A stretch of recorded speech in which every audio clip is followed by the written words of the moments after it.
1 minute 58 seconds of the first round, Jaron Boots Ennis becomes WBA interim world champion. Just the most frightening performance we anticipated, we could have hoped for. As I said in the ring, I know it's my job to promote fighters, and I've got to, always try and hype it up. But I've worked with some incredible fighters over the years, and I think this guy is the best I've ever worked with. I think he has everything you could look for in a fighter. Some fighters are defensive geniuses. Some fighters have tremendous footwork. Some fighters can punch. Some fighters are aggressive. Some fighters have great volume. He has absolutely everything. And this is going to be the most incredible journey over time. It's just getting started, 35-0. He lives the life. He's 28 years old right now. He's like 10 years younger than the pound-for-pound number one and pound-for-pound number two. And the future's incredible. So everybody here, questions for the champion and Bozy, the trainer, after another incredible performance. Right here, Eddie. Yeah.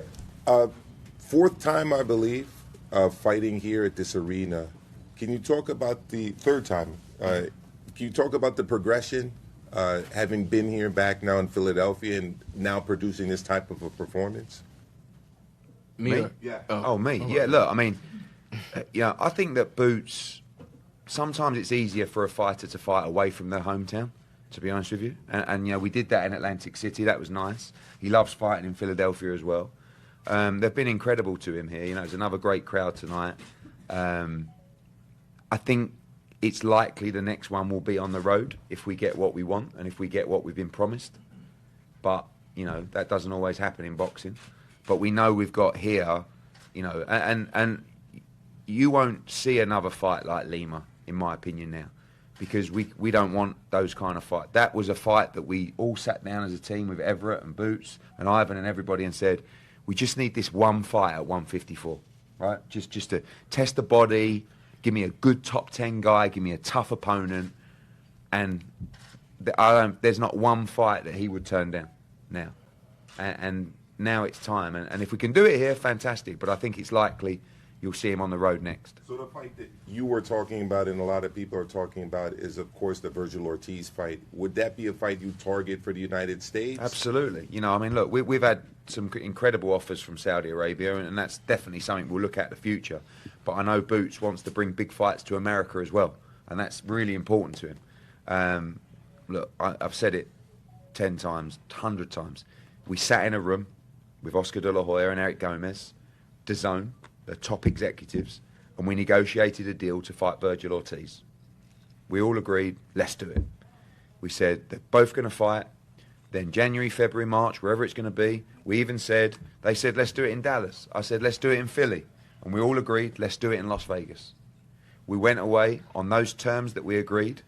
We presented them to Jaron Boots Ennis. He signed the contract. We've never heard back from them. This week, Eric Gomez called me and he said, look, let's get Lubin out of the way and then we will do our bit to try and make the fight.